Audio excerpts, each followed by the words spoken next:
بسم اللہ الرحمن الرحیم۔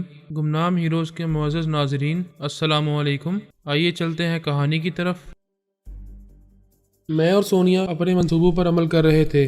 سونیا 2 گھنٹے پہلے ہی ہانگ کانگ سے جا چکی تھی، جزیرہ لنتاؤ پہنچ گئی تھی۔ وہاں وہ دوبارہ مارلی بن گئی تھی، ابھی کسی پر ظاہر نہیں ہو رہی تھی۔ میں بھی وہاں جلد ہی جانے والا تھا، لیکن اس سے پہلے مارلی اور جم کاف کو بخیریت جزیرے میں پہنچانا تھا۔ وہاں سونیا انہیں تحفظ دینے والی تھی۔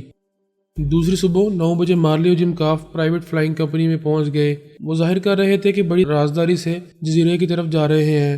مارلی نے چہرے پر نقاب ڈال رکھا تھا، جم کاف کا چہرہ بدلا ہوا تھا۔ ایسے وقت میں اور میرے کئی ماتحت ان دونوں کے دماغوں میں تھے۔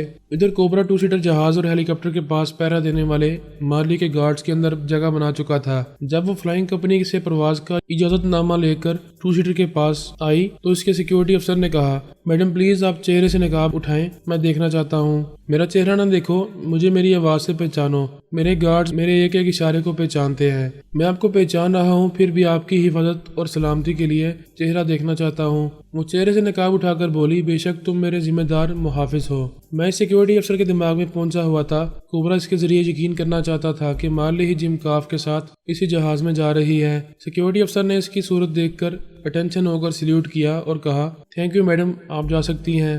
وہ 2 سیٹر میں جم کاف کے ساتھ بیٹھ گئی۔ اس جہاز کو وہی اڑایا کرتی تھی۔ اس بار جم کاف نے پائلٹ کی سیٹ سنبھالی، کیونکہ اس مارلی کو جہاز اڑانا نہیں آتا تھا۔ وہ اور اس کا ساتھی جم کاف ہانگ کانگ جیل کی ان کوٹریوں میں تھے جہاں پھانسی پانے والے مجرموں کو رکھا جاتا ہے۔ اس روز انہیں سزائے موت دی جانے والی تھی۔ وہ پھانسی پر چڑھائے جانے والے تھے۔ پھانسی کے تختے کے بجائے انہیں 2 سیٹر جہاز میں پہنچا دیا گیا تھا۔ جیل کی کوٹری سے اس جہاز تک ہمارے ماتحت ٹیلی پیتھی جانے والوں نے دونوں کے دماغوں پر قبضہ جما رکھا تھا، اسی لیے وہ مارلی اور جم کاف بن کر چلے آئے تھے۔ زاؤکوم کوبرا بہت خوش تھا۔ فلائنگ کمپنی کے ایک عہدیدار کے دماغ میں رہ کر ایک خوشخبری سننے کا انتظار کر رہا تھا۔ 10 منٹ کے بعد ہی اطلاع ملی کہ وہ جہاز پرواز کرتا ہوا لنتاؤ جزیرے کی طرف جا رہا تھا۔ اچانک ایک دھماکے سے اس جہاز کے چیچڑے اڑ گئے۔ وہ ٹکڑے ٹکڑے ہو کر سمندر کی تہہ میں گم ہو گیا۔ کوبرا خوشی سے اچھل پڑا۔ وہ ایک بار سونیا سے مات کھا چکا تھا، دوسری بار میں نے اس کے سب سے اہم مالاکار ناناکا کوڈو کو اس کے سامنے اپاہج بنا کر ذلیل کیا تھا۔ وہ غصے میں جل بھن رہا تھا، لیکن مارلی اور جم کاف کی موت نے اس کے غصے کو بالکل ہی ختم کر دیا۔ وہ ایک سرکاری اعلیٰ عہدیدار کے دماغ میں آیا، اسے جہاز کی تباہی کی اطلاع مل چکی تھی۔ وہ فون کے ذریعے فلائنگ کمپنی والوں سے جواب طلب کر رہا تھا کہ پرواز سے پہلے اس جہاز کو اچھی طرح چیک کیوں نہیں کیا گیا تھا۔ کوبرا دوسرے عہدیداروں اور افسروں کے دماغوں میں جانے لگا۔ مارلی اور جم کاف کی حادثاتی موت نے ان سب کو پریشان کر دیا تھا، لیکن کوبرا انٹیلیجنس کے ڈائریکٹر جنرل کے چور خیالات پڑھ کر چونک گیا۔ اسے یقین نہیں آیا۔ اس نے پھر اس کے خیالات پڑھے، پتہ چلا مارلی اور جم کاف زندہ ہیں۔ یہ انٹیلیجنس والوں کی چال تھی۔ انہوں نے ان دونوں کی ڈمی کے ذریعے ٹیلی پیتھی جاننے والے دشمنوں کو دھوکہ دیا ہے۔ وہ دراصل مارلی اور جم کاف کو موٹر بوٹ کے ذریعے سمندر کے راستے جزیرہ لنتاؤ میں پہنچا رہے ہیں۔ وہ دونوں اس وقت موٹر بوٹ میں سفر کر رہے ہیں۔ ایسے ہی وقت کوبرا نے ڈائریکٹر جنرل کے اندر ان نون کی آواز سنی۔ وہ کہہ رہا تھا، مسٹر ڈی جی، تم تو بہت ذہین ہو، مگر ہم ٹیلی پیتھی جاننے والوں کے سامنے کسی کی ذہانت کام نہیں آتی۔ میں تمہارے دماغ میں آتا رہا تھا اور تمہارے خیالات پڑھتا رہا تھا۔ صرف تم لوگوں نے سمندر میں اور اس جزیرے میں حفاظتی جال نہیں بچھائے ہیں۔ میں نے بھی بہت کچھ کیا ہے۔ اگر وہ دونوں ٹائم بم کے بلاسٹ ہونے سے پہلے اس جزیرے میں صحیح سلامت نہیں پہنچ سکیں گے۔ ڈائریکٹر جنرل نے پوچھا، تم کون ہو؟ تمہیں کیسے معلوم ہوا کہ میرے دماغ میں آنے سے اتنی اہم اور خفیہ پلاننگ معلوم ہو سکے گی؟ میں اپنے کام کے آدمیوں تک پہنچنا جانتا ہوں۔ خود کو ظاہر نہیں کرنا چاہتا تھا، لیکن فراد کو کسی حد تک معلوم ہو چکا ہے۔ وہ میرا اصلی نام نہیں، ایک فرضی نام جانتا ہے۔ تم بھی جان لو، مجھے ان نون کہتے ہیں۔ مارلی اور جم کاف کے بعد مجھے ہی اس قلعے اور جزیرے کا حکمران بننا ہے۔ تم سے آئندہ بھی رابطہ رہے گا۔ فون کی گھنٹی بجنے لگی۔ ڈائریکٹر جنرل نے ریسیور اٹھا کر کان سے لگایا۔ دوسری طرف سے کہا گیا، سر غضب ہو گیا، اس موٹر بوٹ میں اچانک دھماکہ ہوا تھا، وہ سمندر میں تباہ ہو کر ڈوب گئی ہے۔ سوری ٹو سے ہم میڈم مارلی کو نہ بچا سکے۔ جم کاف بھی مارا گیا ہے۔ انہوں نے کہہ لگایا۔ ڈی جی کے ہاتھ سے ریسیور چھوٹ گیا تھا۔ وہ بولا، مائی گاڈ، تم بہت خطرناک ہو۔ اس عورت کو بڑے بڑے خطرناک دشمن ہلاک کرنے کی کوششیں کرتے رہے اور ناکام ہوتے رہے۔ تم یہاں جرائم کی دنیا میں بہت بڑی تبدیلی لا رہے ہو۔ انہوں نے کہا، تبدیلی یہ ہے کہ میں جلد ہی اس قلعے سے اپنے حکمران ہونے کا اعلان کروں گا۔ میں جا رہا ہوں۔ مجھے دوسرے ٹیلی پیتھی جانے والے دشمنوں سے بھی نمٹنا ہے اور فرحات و زخمی سام کی طرح پھنکار رہا ہوگا۔ ڈی جی کے دماغ میں خاموشی چھا گئی۔ کوبرا وہاں خاموشی سے ان کی باتیں سنتا رہا۔ اسے یہ اطمینان ہوا تھا کہ مارلی اور جم کاف واقعی مارے گئے ہیں، لیکن وہ ان نون اس کے لیے چیلنج بن گیا تھا۔ دعویٰ کر رہا تھا کہ جلد ہی قلعے میں پہنچ کر اپنے حکمران ہونے کا اعلان کرے گا۔ وہ بھی انا ان کی طرح جزیرہ لنتاؤ میں اپنے کئی اہلکار بنا چکا تھا۔ قلعے کے باہر جانے والوں اور اندر آنے والوں پر بڑی سخت پابندیاں تھیں۔ پوری طرح اہم شناختی کاغذات دیکھنے کے بعد قلعے کے اندر رہنے والوں کو باہر جانے اور واپس آنے کی اجازت دی جاتی تھی۔ تمام دشمن ٹیلی پیتھی جاننے والوں کے لیے وہ قلعہ بہت اہم تھا۔ سبھی اپنے اپنے طور پر اس کے اندر پہنچنے کی کوششیں کر رہے تھے۔ اندر پہنچنے کی ایک ہی معقول صورت تھی کہ قلعے کے جو افراد اپنی ضرورت سے باہر آتے ہیں ان کے دماغوں پر قبضہ جمایا جائے۔ جب وہ قلعے کے اندر جائیں تو ان کے ذریعے وہاں کے اہم افراد کو اپنا معمول بنایا جائے۔ میں جانتا تھا وہ بہت کچھ کر رہے ہوں گے اور وہ یہ نہیں جانتے تھے کہ پچھلے دنوں ہمارے درجنوں ٹیلی پیتھی جاننے والوں نے وہاں کے تمام اہم افراد کو اپنا معمول بنا لیا تھا۔ وقت آنے پر ہم وہاں بھی ان سے نمٹ سکتے تھے۔ مارلی اور جم کاف نے جس ہوٹل میں قیام کیا تھا وہاں میکی نام کا ایک ٹھیکیدار تھا جو سمندر سے پکڑی گئی مچھلیاں اور جھینگے اس ہوٹل میں سپلائی کرتا تھا۔ وہ ہفتے میں ایک دن اپنی بیوی کے ساتھ بل وصول کرنے آیا کرتا تھا۔ میرے ماتحتوں نے ان دونوں کو دیکھا تھا، پھر ان کے مطابق مارلی اور جم کاف کا میک اپ اور گیٹ اپ کیا تھا۔ دوسری صبح میکی اپنی بیوی کے ساتھ بل کی رقم لینے آیا تو ان کے دماغوں میں پہنچ کر انہیں مارلی کی سویٹ میں پہنچا دیا گیا۔ مارلی جم کاف کے ساتھ ایمرجنسی سیڑھیوں سے اتر کر پچھلے دروازے سے نکل کر فش ہاربر کی طرف چلی آئی۔ وہاں ماہی گیروں کی کشتیاں سمندر سے مچھلیاں لے کر آتی تھیں۔ وہ مچھلی کی بہت بڑی ساحلی منڈی تھی۔ مارلی نے ان کی عورتوں کی طرح معمولی سا بلاؤز اور سکرٹ پہنا ہوا تھا۔ جم کافی ماہی گیروں کے لباس میں تھا۔ وہاں سے ایک فیری بوٹ مسافروں کو ان کے بھاری سامان کے ساتھ جزیرہ لنتاؤ لے جاتی تھی۔ وہ دونوں اس فیری بوٹ میں سوار ہو گئے۔ موٹر بوٹ کے حادثے میں ان کی ہلاکت کی خبر نے دشمنوں کو پوری طرح مطمئن نہیں کیا تھا۔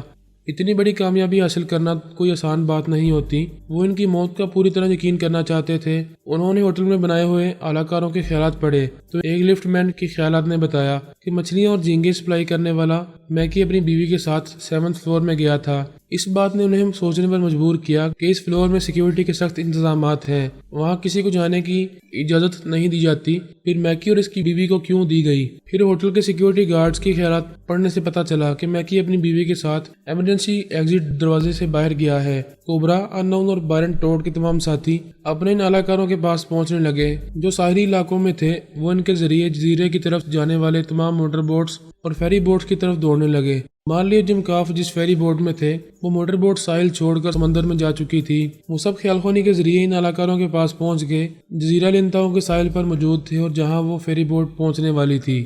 مجھے کچھ اطمینان ہوا تھا۔ وہ دونوں فیری بوٹ میں بخیریت سفر کر رہے تھے۔ میری معلومات کے مطابق تمام دشمنوں کو ان کی موت کا یقین آ گیا تھا اور وہ ان کی سلامتی سے بے خبر تھے۔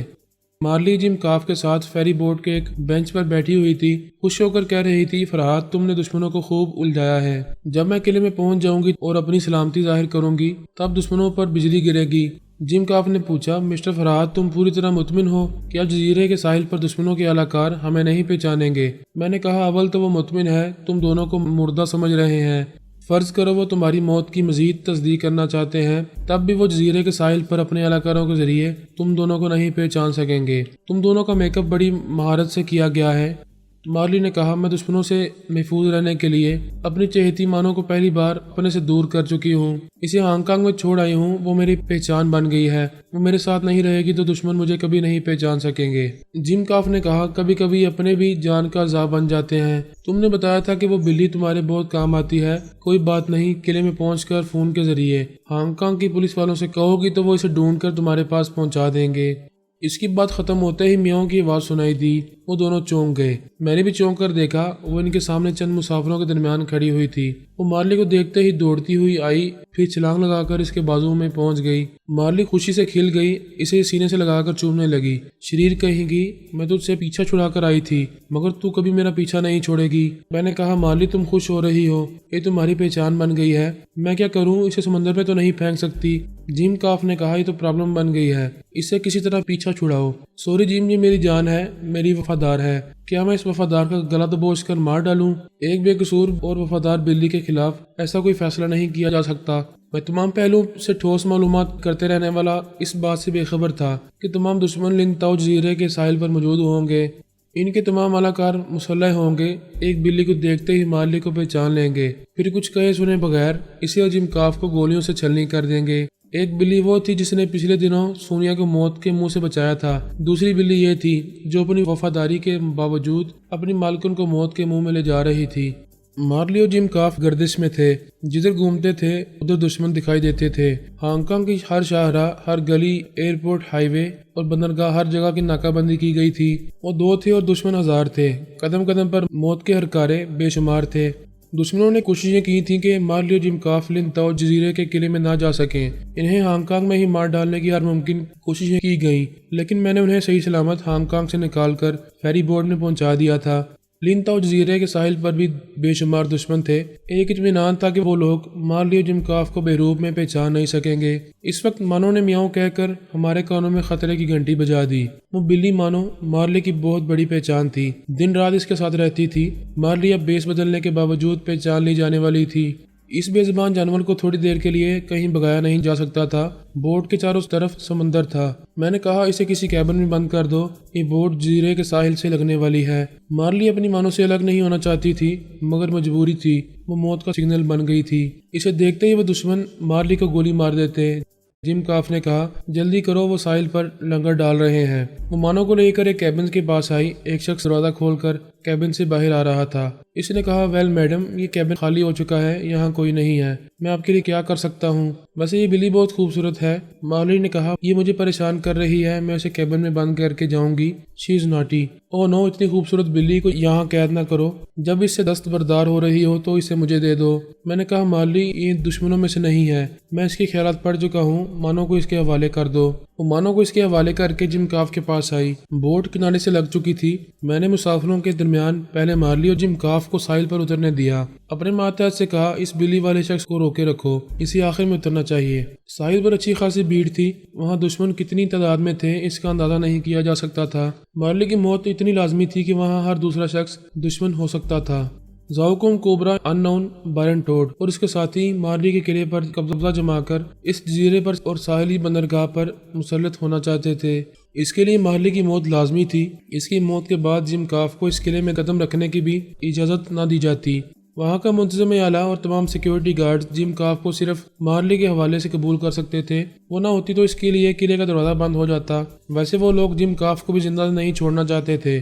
وہ یورپ میں انڈر ورلڈ کا ایک بہت چال باز گاڈ فادر سمجھا جاتا تھا، اس لیے تمام ٹیلی پیتھی جاننے والے دشمن وہاں اس کے بھی قدم اکھاڑنا چاہتے تھے۔ دشمنوں کے بے شمار اعلی کار فیری سے آنے والی ایسی عورتوں کو تاڑ رہے تھے جو کسی ایک مرد کے ساتھ تھیں۔ وہ ایسی عورتوں اور مردوں کو کسی نہ کسی بہانے مخاطب کر رہے تھے اور ان کی آوازیں اپنے ٹیلی پیتھی جاننے والے آقاؤں کو سنا رہے تھے۔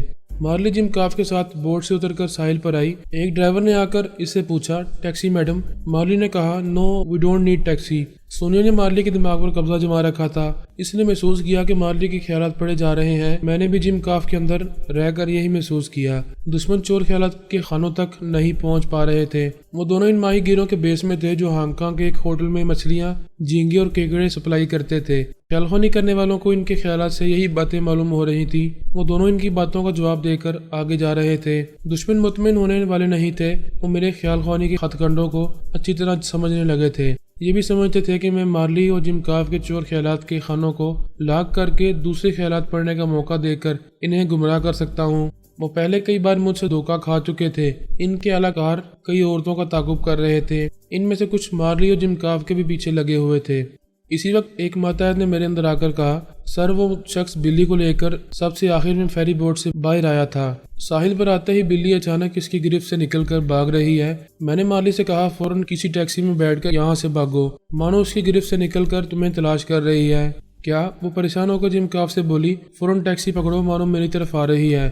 وہ تیز قدموں سے چلتا ہوا ایک ٹیکسی والے کے پاس آیا، اس سے بولا خالی ہے، چلو گے؟ ڈرائیور نے کہا نہیں صاحب، سواری ہے، دوسری ٹیکسی دیکھو۔ میں نے ڈرائیور کے دماغ پر قبضہ جما کر کہا آؤ بیٹھو، دیر نہ کرو۔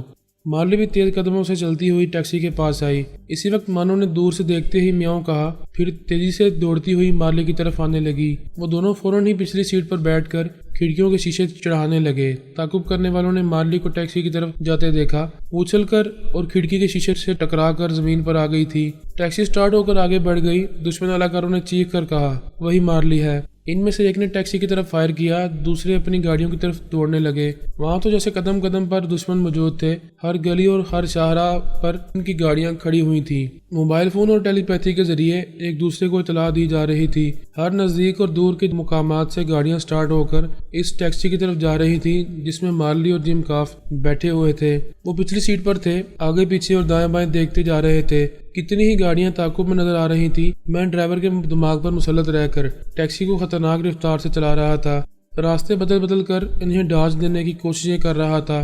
جم کاف نے مارلی سے کہا، ہم بڑی کامیابی سے بیس بدل کر اس جزیرے تک آ گئے تھے۔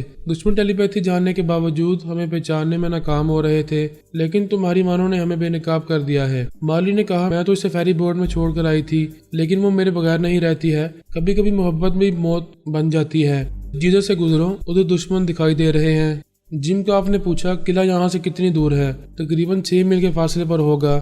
مجھے تو ایسا لگ رہا ہے جیسے وہ قلعہ دنیا کے آخری سرے پر ہو، ہم کبھی وہاں پہنچ نہیں سکیں گے۔ فرات، کیا تم میرے اندر موجود ہو؟ میں نے ڈرائیور کی زبان سے کہا، میں ڈرائیور کے اندر موجود ہوں، ٹیکسی کو کنٹرول کر رہا ہوں۔ وہ بولی، میرے قلعے کے مسلح گارڈز کو ادھر آنا چاہیے، وہ تعاقب کرنے والوں کو روک سکیں گے۔